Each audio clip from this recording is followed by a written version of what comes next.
Financial challenges are just some of the obstacles facing nations affected by Ebola. So what is the outlook on ways to lighten the burden and come up with an effective vaccine?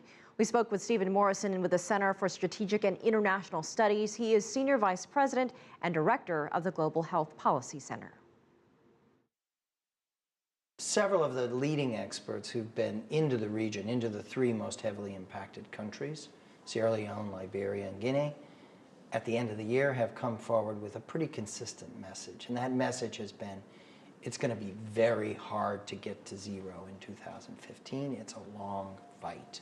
There's been promising progress in Liberia. There's been progress in Guinea. Sierra Leone is still at a very hot rate of incidence. But in all of these countries, there's continued outbreaks. It's moved to the periphery. It's moved to more remote areas.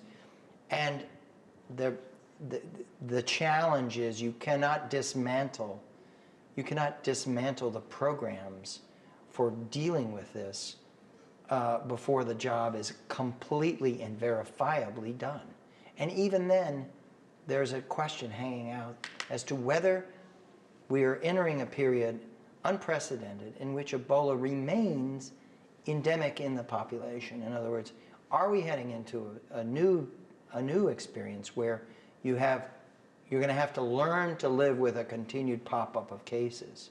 There's a variety of different experimental drugs, and some of them were given to some of the health workers that became ill and were evacuated.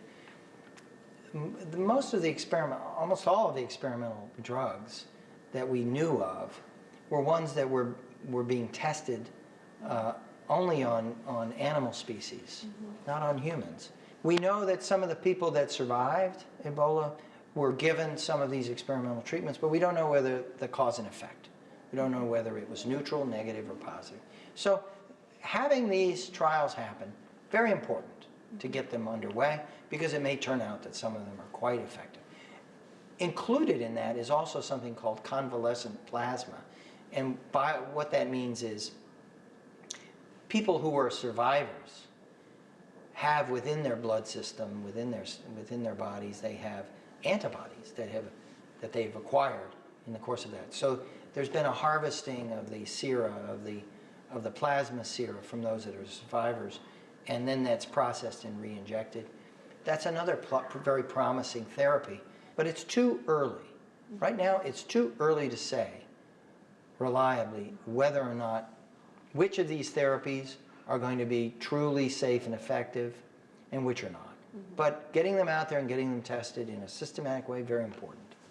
The economic damage, the economic harm that's been done to these very fragile economies that were recovering from decades of war and conflict, which were fragile, but which were on a positive trajectory of growth. That whole question around what level of damage and how will they be brought back is front and center as a question for recovery. They're going to need a plan, high-level leadership, and support from outside to sort of move things back. And it's going to have to happen, I think, while there's still Ebola in the midst. In other words, you can't wait until you get to absolute zero to start focusing on getting your economy back up and running.